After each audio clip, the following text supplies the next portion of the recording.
But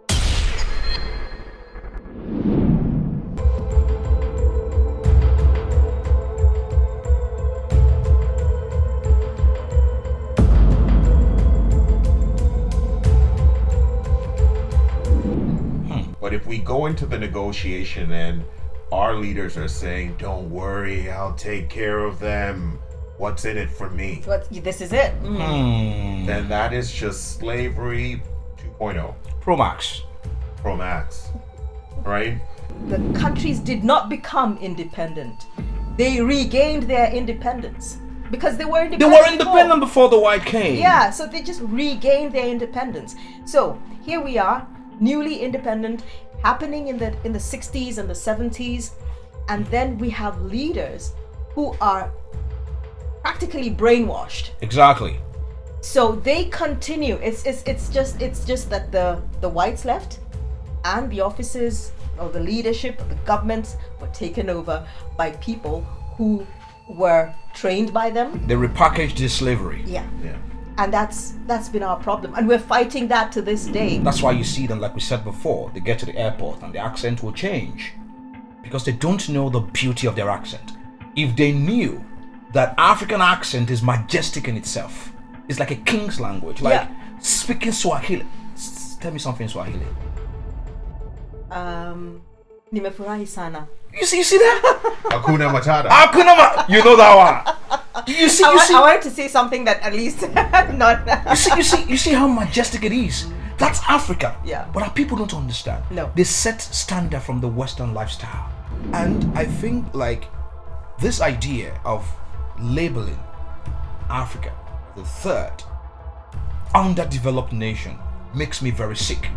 Because America, UK, US, Canada gained independence in 18 something. Independence. Yeah. America is almost over 200 years old. Yeah. And still figuring stuff out. So now, you now sit down, they're still figuring it out. Thank you very much. Right now, they're allegedly. Allegedly. And now you're comparing that nation of over 200 years with a nation of less than 70 years old. Come on, man. It makes no sense. I think the core here is that we had a bunch of people who came over and said, "Oh, we've discovered Africa," and they were like, "Oh, nobody's here, and these guys who are here don't know what they're doing, and they're actually like subhuman. So let us conquer." And so they came in and they run shot. They basically just commandeered everything and everyone. And before we knew it, we were in some countries with borders that we didn't understand. I don't think anyone would sail the seven seas in pursuit of nothing. So whoever came our way knew we had everything. I love that. That's why they made the trip. But immediately they arrived, they said to themselves, how do we keep them divided? Yep. How do we divide and conquer? Split them up? Because, we talk about the sleeping giant, but if we are a sleeping giant, it means that we snore very loud. They have no idea who they are as African people. And that's why we rate excellence by your ability to speak clean English.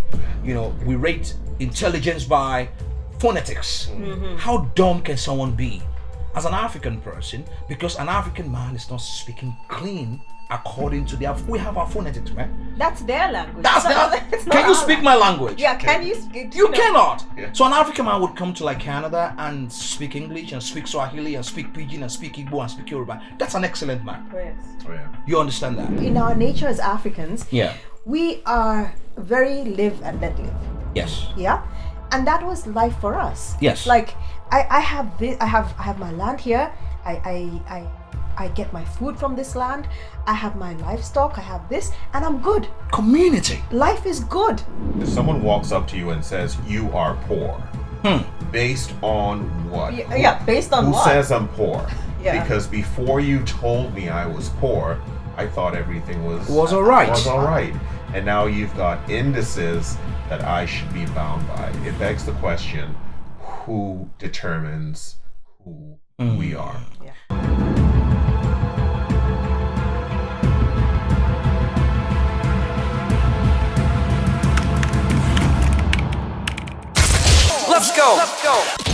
It's John F.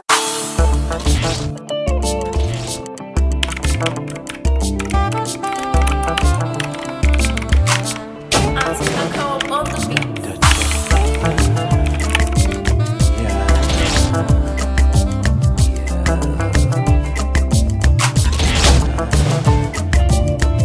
You know that I love you, promise to stay, and I give you my heart, my soul, my... Ladies and gentlemen, thank you very much for being part of the show one more time. The Unscripted Gang. We're just very, good friends, jolly fellow. Unscripted. Yeah, unscripted, jolly fellow. And every time we try to come here and talk about anything that makes sense in a very unconventional way. Nothing too formal, nothing too. So if I put my leg on the couch, my apologies. I'm just trying to feel at home. And thank you for the last episode. Massive support. It was good. The comments, the views, thank you very much indeed. So today is a very special day because I have two African giants with me. These people are very special because they bring a lot of values to the table.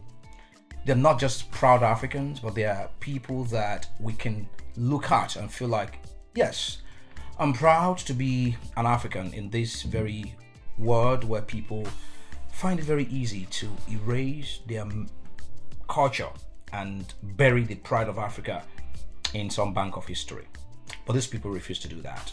Strong people, smart people, sharp people, intelligent people, first-class personality, specially made, crafted, robustly packaged by God. And these people know their craft too well. They've been to most part of Africa. They connect with Africa. No matter how much they spend on this soil, you can't tell them Africa is a nobody. They will run you down. If you want to look for their trouble, downgrade Africa, and they will show you why you're mistaken. Ladies and gentlemen, I have to my left this wonderful woman. Fantastic personality. Proud to be on the couch with the Unscripted Gang. Wambui, ladies and gentlemen, she's the presenter of the Wisdom of Alkebulan on Akal Talk Radio. Renowned journalist from the East Coast of Africa. I'm a fan of East Africa, though I married from West Africa. But I love East African people. Their women are so smart, bright, intelligent, fantastic, culturally depth. When you see them, you see phonation, you see elegance, you see beauty, you see excellence. So, ladies and gentlemen, Wambui, welcome to the couch. Thank you. Thank you. Not a very scarce personality on the gang, but a very scarce personality in terms of values and dexterity and immense excellence in the way he carries himself. An African son, proud, black and shine. Very sharp guy to the core, Niger blood, Niger loaded, African pride to the world. Ladies and gentlemen, on the Unscripted Gang, I have the gang. The gang. Gang, on the Unscripted Gang. Yes, thank you for having me. Come on. All right, guys, I was doing setup and you guys were gisting. You're gisting. I love it. Talking about Africa. Now, so this episode is titled The Sleeping Giant. And that's Africa. When you look at Africa today and you look at where we are, what happened? How did we have everything and it seems like we have nothing? According to the narrative. Yeah. Help me. I think there are a lot of factors, but I think the core here is that we had a bunch of people who came over and said, oh, we've discovered Africa. And they were like, oh, nobody's here. And these guys who are here don't know what they're doing. And they're actually like subhuman. So let us, conquer. And so they came in and they run shot. They basically just commandeered everything and everyone. Mm-hmm. And before we knew it, we were in some countries with borders that we didn't understand, and you know why? I think in our nature as Africans, we are very live and let live. Yes. Yeah, and that was life for us. Yes. Like I have this. I have my land here. I get my food from this land. I have my livestock. I have this, and I'm good. Community. Life is good. I don't need much more. Credit card, I don't need it. No, I don't need all that. All I Yeah. need is that I have a family and I have a community and we take care of each other. We have this unspoken code and we know how to behave and how to act towards each other. Yeah. So when these guys come in, it's, they find these people and they're saying, oh, they have nothing. They don't know how to do anything. But what they didn't realize is that we were fine. We were fine. We were fine. The gang. Shoot. I know. Yeah. How about the vegs? I don't think anyone would sail the seven seas in pursuit of nothing. So whoever came our way knew we had everything. And I that's love why- that. I love That's that. why they made the trip. But immediately they arrived, they said to themselves, how do we keep them divided? Yep. How do we divide and conquer? Split them up? Because, we talk about the sleeping giant, but if we are a sleeping giant, it means that we snore very loud. Okay. And if anyone hates snoring as much as I do, I'm not throwing anyone under the bus. I know. I would say that the thing about us is that if we're this big, and we know that we are, we need to now control what our snoring sounds like, right? Because it's really important when you think about the fact that, like you said, these are just arrangements, borders, these boundaries, they're all Yeah. arrangements. And ultimately, when you think of what we believe about ourselves, if that was given to us, because if someone walks up to you and says, you are poor, based on what? Yeah, based on Who what? says I'm poor? Yeah. Because before you told me I was poor, I thought everything was all right. Was all right. And now you've got indices that I should be bound by. It begs the question, who determines who we are? You see, this episode is very important because I decided to bring people from the background, people with the back knowledge of, history and, not Gen Zs or Gen Z Pro Maxes. And it's very deliberate on this show because we're going to history. There is a reason why a lot of people watch this podcast and they don't understand what makes them African. And that's why you see them, like we said before, they get to the airport and the accent will change because they don't know the beauty of their accent. If they knew that African accent is majestic in itself, it's like a king's language, like speaking Swahili. Tell me something in Swahili. Nimefurahi sana. You see that? Hakuna Matata. You know that one. You see. I wanted to say something that at least not. You see how majestic it is. That's Africa. Yeah. But our people don't understand. No. They set standard from the Western lifestyle. Zero sense of community. You give birth here, and there is no family. You're screwed. Community is everything. It's everything. Community is everything. Before they came and redefined us, Yeah. what was Africa like? Let's go back in time. The Africa before the exploration and the silent theft. I think it was majestic. Tell me about it. And we have various kingdoms starting from the Egyptians, the Ethiopians, going to West Africa. We have the kingdoms in and around Nigeria. Yeah. Benin, right now on my episode of Wisdom Al-Kabalan, coming up in the next week. Yes. I'm talking about Benin. I was reading about the kingdom of Dahomey. Benin Republic. Benin Republic, yes, not Benin City. City In Nigeria. Benin Republic. Benin Edo. Republic. No, not Edo State. No.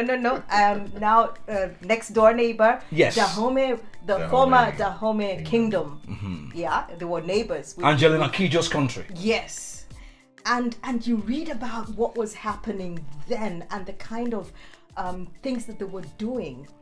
You know about the Benin bronzes. Yes. And there's all this. The ones they stole. Yeah. Yeah. The We're coming there. Yeah. of that. I mean, it Benin City itself. They wonder. Do you know? You talk about the Wall of China. Do you know the Wall of Benin? My God. The Wall of Benin was more majestic, longer What happened than to the the Wall wall? of China. Destroyed. Destroyed. What I think didn't happen is, again, back to oral tradition. Yeah. Right. You've made a reference to the Benin mask. Yeah. And we've all watched Black Panther. It actually featured in that movie, right? Exactly. Exactly. So when you think of the fact that all of this majesty, all of this elegance and regal existence that we had was passed down mostly either through oral tradition, Yeah. and then a lot of our crafts and our arts, these things were carted away to museums. In Around London, the world. every Other part of parts the world. See that? So if you encounter a people, and the first thing you do, what you do first is you destroy their stories, right? Because it's really about, if you pass down a story, you're passing down an identity. Yep. So when it's oral tradition, I used to do some work back in 2016 for a US-based university. And because the communities they wanted to work in were not Googleable, if you Googled them, nothing came up. Yeah. Yeah. And so they couldn't work there, they couldn't penetrate there. And because I had worked in those communities, I had established trust. And trust is the model. And once you have trust, you can penetrate any community. Sure. And so when we go back and think about how we got to where we were, or where we are right now, when was that trust breached? Because really that's where it is. You know, if you're going to cart away my stories, cart away my arts and my crafts, what happened for that trust to be breached? Yeah. We still have a lot of interests that are coming our way and wanting to aid us and invest in Africa. What is happening in terms of those relationships, and how are we not repeating the mistakes of the past? Yeah. We are repeating. Yeah, let's talk about that. So first forward to colonialism and then independence. There is a great scholar from Kenya known as Patrice Lumumba. Yeah, Patrice Lumumba. Lumumba says that the countries did not become independent. They regained their independence because they were They independent. were independent before the white came. Yeah, so they just regained their independence. So here we are, newly independent, happening in the 60s and the 70s, and then we have leaders who are practically brainwashed. Exactly. So they continue. It's just that the whites left, and the offices or the leadership of the governments were taken over by people who were trained by them. They repackaged this slavery. Yeah. Yeah. And that's been our problem, and we're fighting that to this day. We're fighting that to this day. 60, 70 years down the line, we have not broken away from that. Yeah. So that's our problem. That's our first problem. and foremost. Okay. Yeah. I love the fact that you said that Africa was actually free before they came. Yep. But then they gave us this story that you guys were, we gave you civilization, Yeah, blah, blah, yeah. blah, and all of that. They came to Benin City in Edo State, another cultural center of African masterpiece where they stole everything, took them to London and France and all of that, and became a museum for people to pay and watch. And- so, yeah, please. Sorry, because I have to jump in there. Jump. You know, Flying. you know what really irks me about that? Yeah. Is that now with this whole talk about repatriation, because governments are calling. The Nigerian government is seeking repatriation. The Benin government is seeking repatriation, and so many other African governments want our treasures brought back. It's because, when you take away something that was my culture, that was my spirituality, Yeah. that was my identity, that was my history. The bas reliefs that were taken away from the kingdom of Dahomey were actually stories that had been handed down. So you've taken that, and there are generations who have grown without that connection. Yeah. And then they go, like you and I, and they come for university or studies abroad, and they go to these universities and they see their cultural artifacts and sacred objects displayed in the museums. Yeah. There's such a lack of respect for that I venerate and that I hold sacred. When it's put over there, it's out of context in some stock, glass caging and stuff like that. And I feel it's such a lack of respect.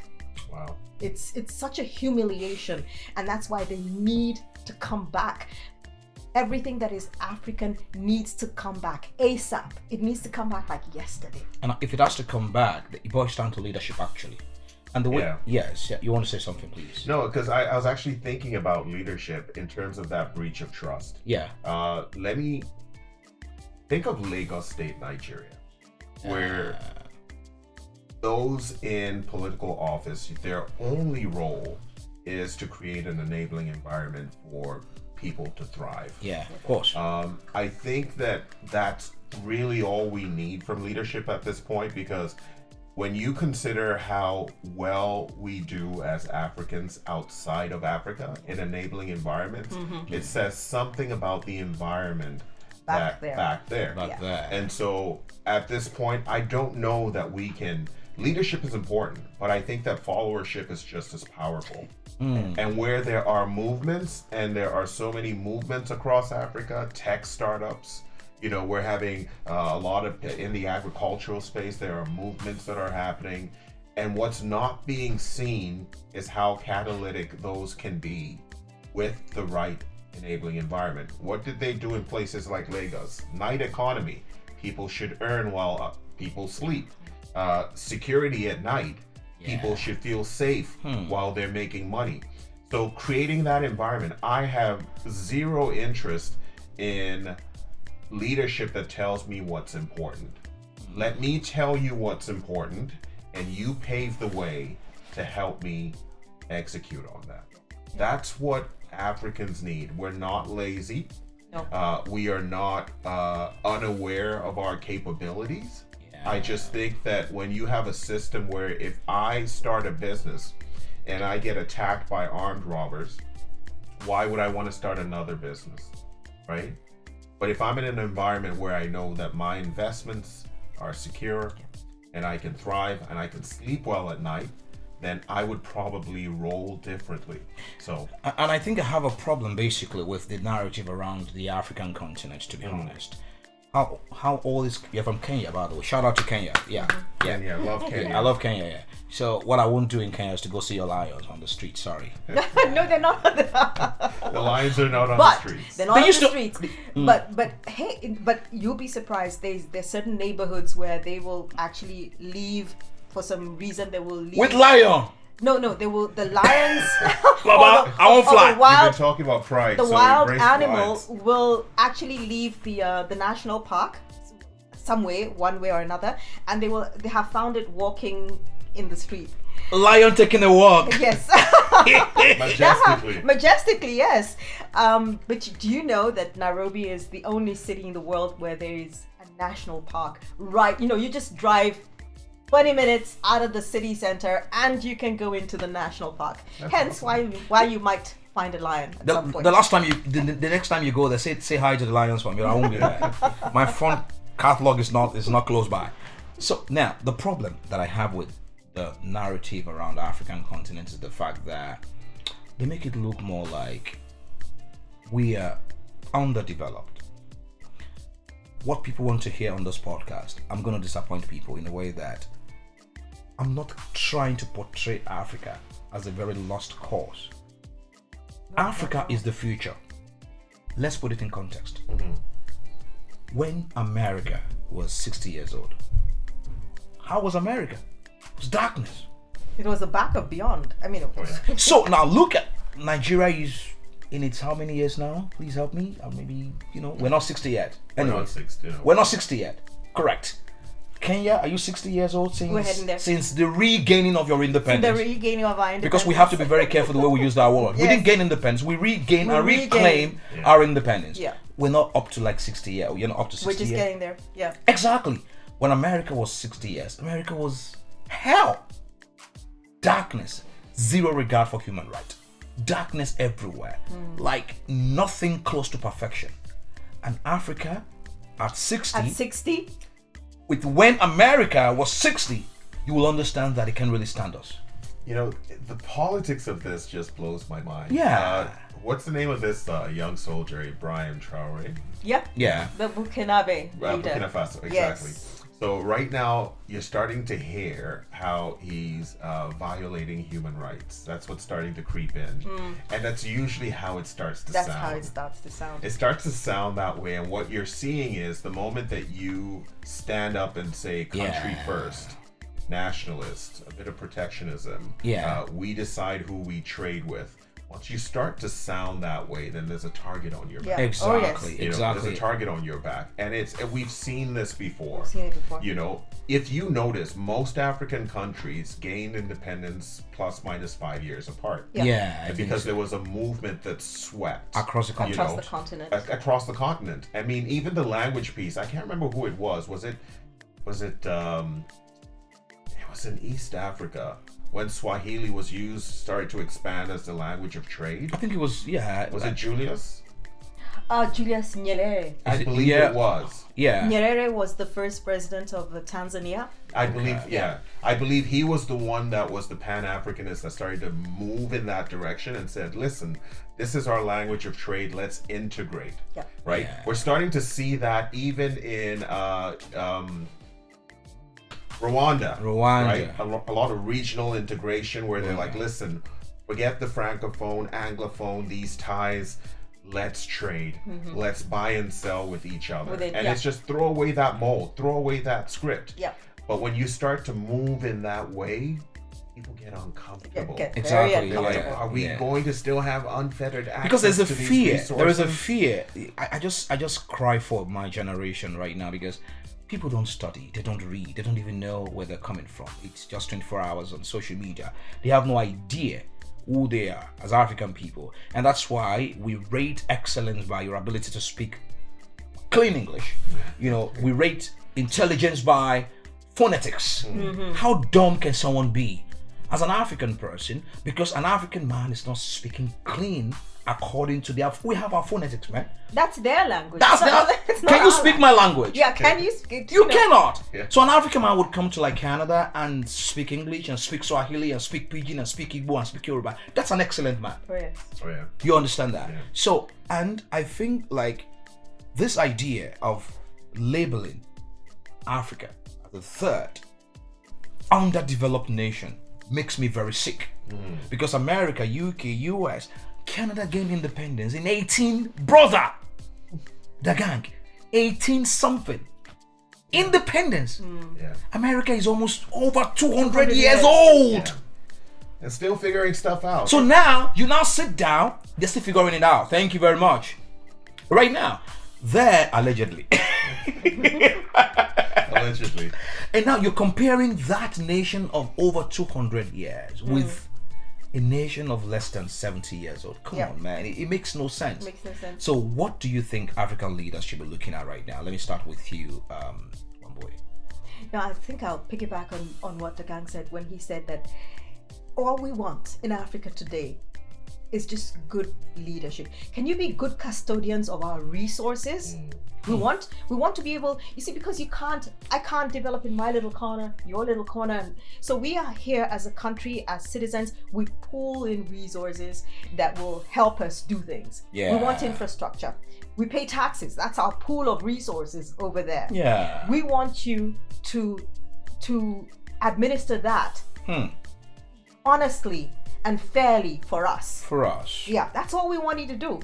We want to tell you that, hey, we need roads, we need infrastructure, we need help. Please build us some hospitals in this corner and this corner and Exactly. this corner. Here is the money. We want schools and want to educate our kids. Can we have schools in this place, this place, this place? Can we facilitate these schools? And the money is there because we are paying our taxes. Yeah, and like in Kenya, for instance, today we're underpaid and overtaxed. For sure. It's reached a point to it's almost 50%. It's almost like here. And it's just like not it does sound like it's it. everywhere. It's almost like See, here. the idea that Yet here you can see where the money is going. Of course there are issues here as well. We're not gonna serious issues. Perfect. Thank you. But We you need a can break. see that, I pay taxes. I have a road. I go to a hospital. My kid goes to school. Yeah. And I get electricity to my house. There's water, there's what. Yeah. So all that has been put in place. And that's what the government needs to do. That's all they need to do. And then from there, I will then figure myself out. I'll give you a very good example. Please do. Currently, there is a housing program that the Kenyan government is trying to put through. I read that. Yeah, and it's very unpopular because people are saying, I can build myself a house. Just give me a road. Give me a road. If I have an access, I get to that place and I'll build that house there. I'll build myself a Just house. give me a road. Give me a road. Yeah? Put a hospital over there and a school over there and I'll go live there. I'll go live there. Yeah, I'll go put up whatever I need to put up there for that suits me. Yeah.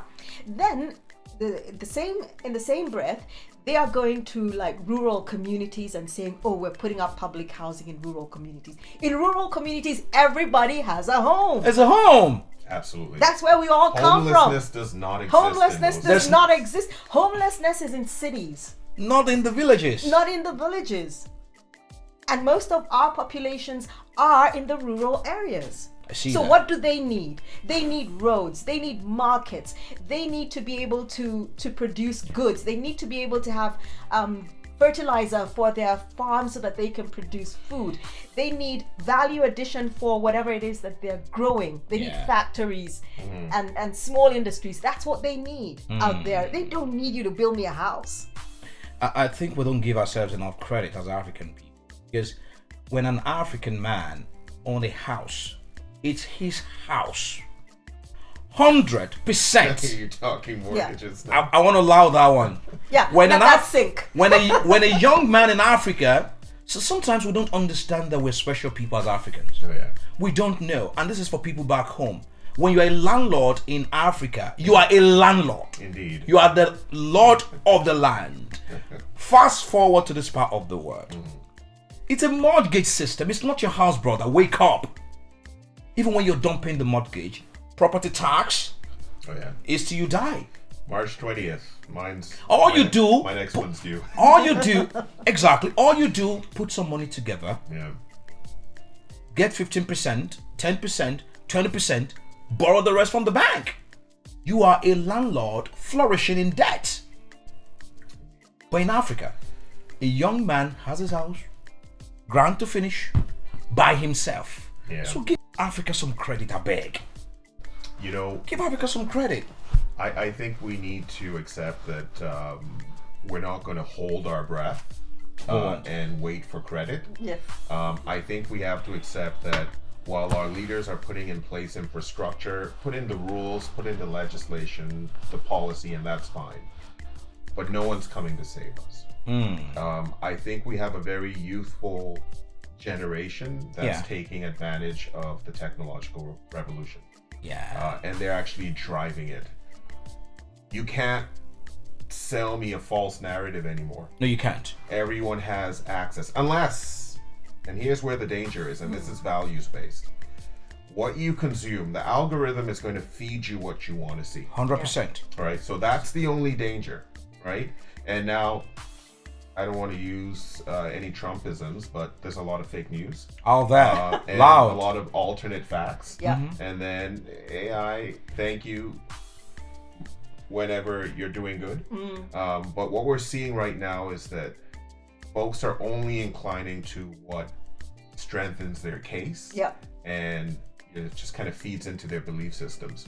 But I do know that there's an entire generation of young people who are going to offset things simply by letting their creativity Yeah. you know, Yeah. apps are coming up, tech startups, there's cities. Kenya, I know Nairobi has a really vibrant tech Rwanda hub. too, Yeah, man. Rwanda Yeah. as well. Rwanda's doing And well. so we're investing in that space because it's the great equalizer. Yeah. You don't have to be in Silicon Valley No. for you to be like, hey, I can teach myself this Yeah. and get the tools and create And that. create Yeah. that. Yeah. Right? And And so, it's- yeah, I have a feeling, and I don't want to say that there are lost generations, but I have made my peace that there are certain generations within Africa that the passage of time should just retire. It sounds like a really harsh thing to say, but I really do think that we need to start again on our own terms. Exactly. Yeah. And I'm seeing that happen, and I think that the passage of time is going to shock that into reality. And I think if we can literally work on how do we get people into power, that's very important. And I realized that in Africa, sometimes the worst of us do the best of us. Yeah. Politics is a business, not to serve. Not to serve. If definitely. you look, the best way, if you look at your National Assembly and look at the people making laws for you, you a reward realize that system. there's a problem. All right.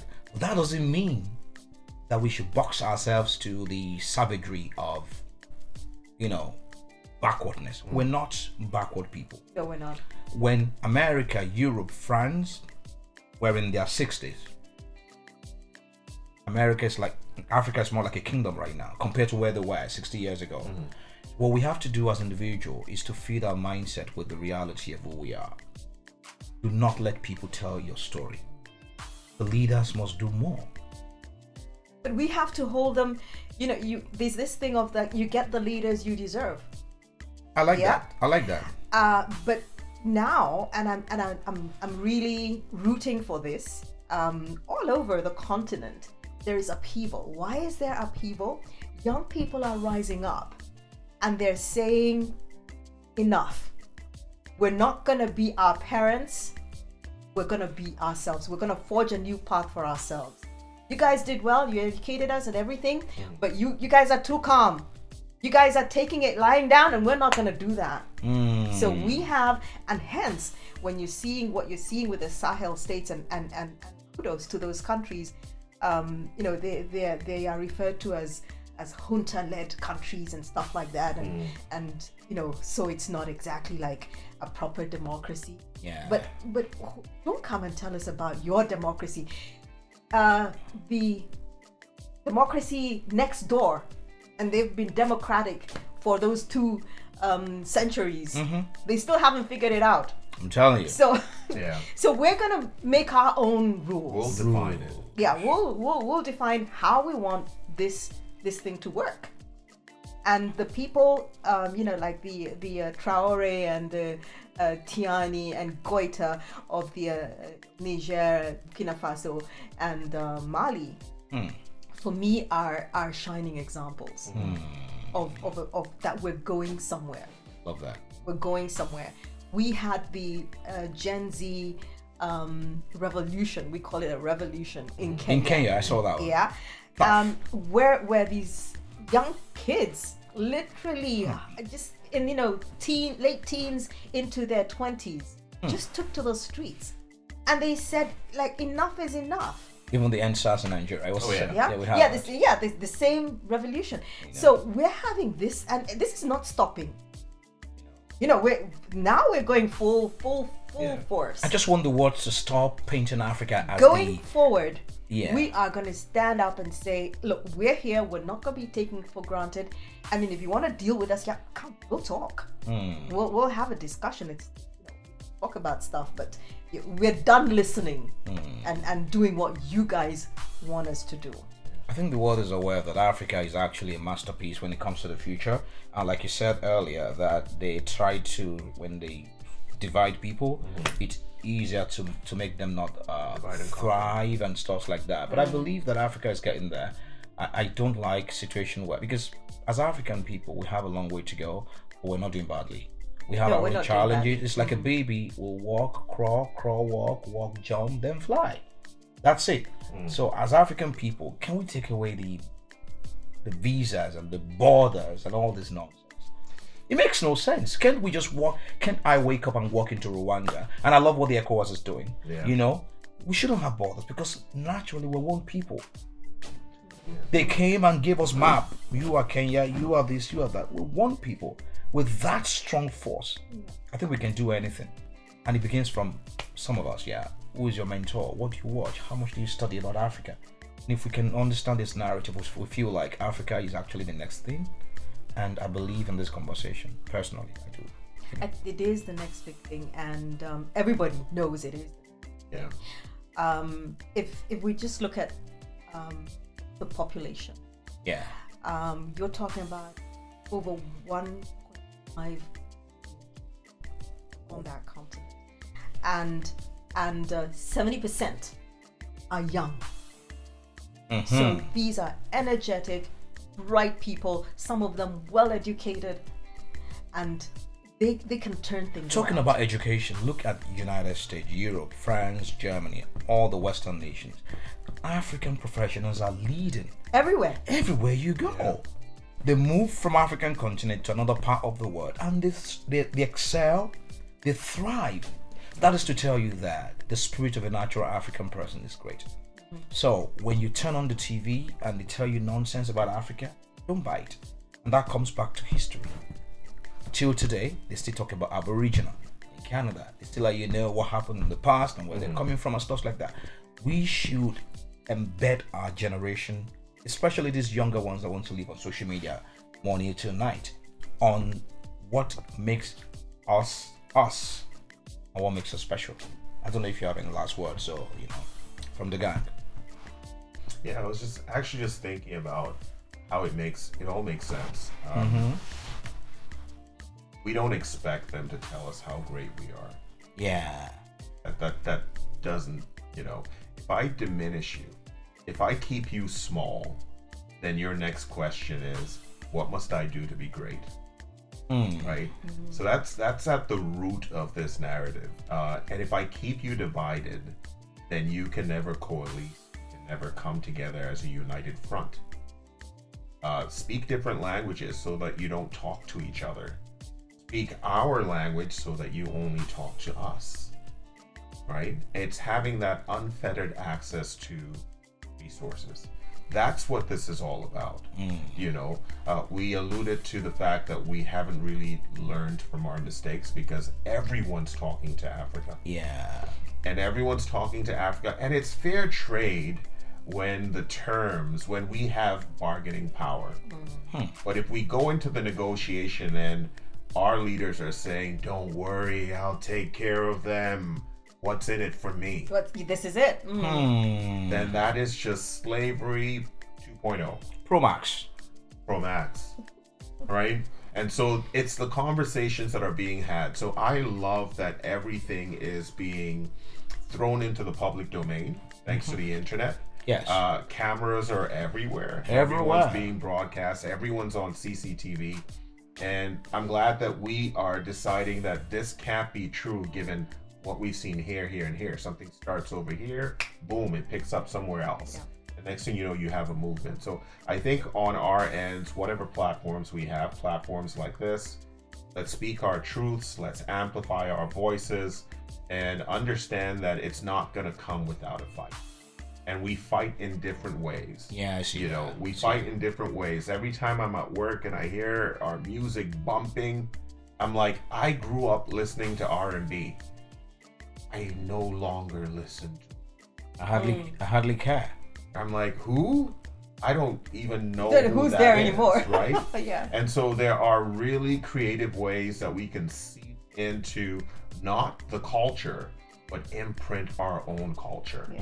And your little thing around your neck is one way to start. Oh yeah, yes, that's it. The elephant. Even yours too, man. I Yours got is the amazing too, continent man. and, It's like it's uh, planned. Wow, look at that. See? It's like, I know. it was like a memo, huh? Yeah, it's a conversation starter, right? Someone sees you and says, hey, where are you from? And that's a really loaded question, right? I know. It's a loaded question because it depends on the intent behind the question. Exactly. Because sometimes it means you can't be from here, Yeah. and sometimes it's genuinely interest. This is it. Where are you from? I'm just, I'm just enticed or really interested to know. But again, having the conversations with our full chest. Proud Africans. So, Wambui, from you. Well, I was just thinking about the USAID Yes. debacle that Oh God. that has been started by Our friend. our friend next door.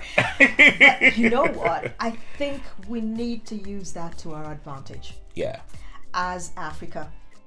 I know back home they're saying, oh, there's this project, it's not, now it's on its knees, there's this, there's that. But we had a dependency that was unhealthy. And aid, anyway, is not healthy. Aid, according to guys like Jeffrey Sachs, is really just to keep you there. It keeps you right there. Keep you right there. Stopgap measure. Yeah, keep you right there. And they have come out. There's this interview with some French guy that I forget his name, but it's recently started doing its rounds. Rounds on the social media. But it's something that he said a couple of years back, and he was saying, do you know what? We want Africa developed just enough for us to be able to sell to them, that they can consume our goods, and that we can get the raw materials from them. Yeah. We don't want to run short with war and stuff like that, because that will No Wakandas. that will upset the apple cart. We just want them to just developed to that level. Just that level, that they can consume our goods and they can sell to us the raw material. But no, we need to break out of that mold.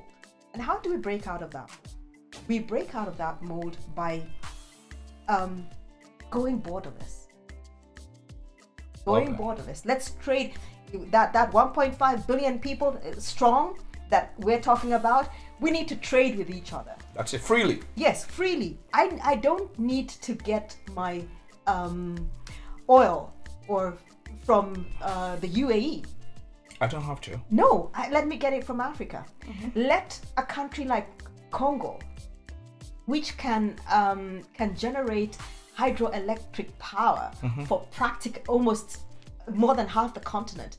Let a country like Congo be one that is sort of like giving us the power that we need to fuel our industries, to just fuel our lives.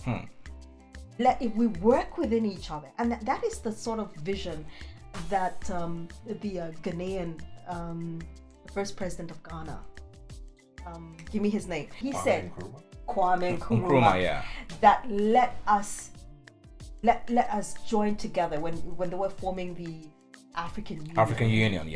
It was, we need to be borderless. We need to have one army. We need to speak in one voice. Let us not be in our different silos.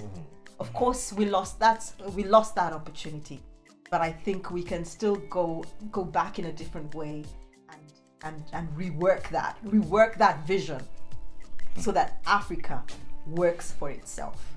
And then when you want to come in and talk to us, we're open. Yeah. It's a global village. Welcome. We're open. Welcome. But let us sit down and discuss fair terms. Whoever borrows your money is superior to you in any way. When you are a debtor, your leverage is gone to negotiate, to be at par with people. Just a simple, basic life mathematics, basically. So the IMF of this world, the World Bank of this world, wake up one morning, Africa is owing these, Rwanda is owing these, Nigeria is owing these. These are mechanisms to keep Africa below. And until we have leaders that truly care about the future for the continent, we'll keep crippling as a giant, and it is unacceptable.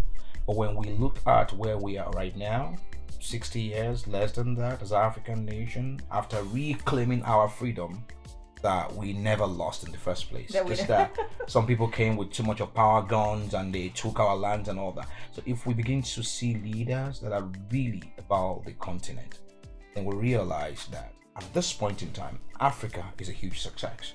And Africa is rising. And it's rising big time. It's rising big time. And now the rise of Africa is the detriment of the other guys who came and begin to sell us funny stories about who we are. So people cannot define us and tell us who we are. We know where we're coming from. We know who we are. We know where we're coming from. We understand that in Africa, the backyard of my grandparent, ordinary leaf, we cure headache, my friend. Indeed, we're that blessed. So you can't tell me anything about Africa. So we need to live with our reality and not get carried away. This environment, getting in. When you lose your identity, you have nothing. Yeah, you have nothing. Because the only place that is home is Africa. Indeed. And it's home for the whole of humanity. That's where We all came, That's where it all started. Cradle of civilization. but then the idea that civilization, because it started from Egypt, right? Yeah. All right, but we don't even hear that story anymore. No. They gave us a wrong impression that development didn't come from Africa. Even the first king, let's not go there, is a big one. All right, guys, it's been Unscripted. I've been chilling with Wambui, Kenya's finest, incredible African beauty, African Queen Pro Max, and the Gang on the Gang podcast. Chilling man. You see, when he smiles, your troubles are gone. When there is a mental health issue, come to his corridor, look at his face and look at his smile. You're healed, brother. That's how wonderful he is. Guys, it's been nice. I'll see you next time. I'm tired of talking. Bye-bye. Thank you so much for coming. Let's go. Easy like Jollibee. It's a lots of family, do. Just a lots of family, do. Together forever.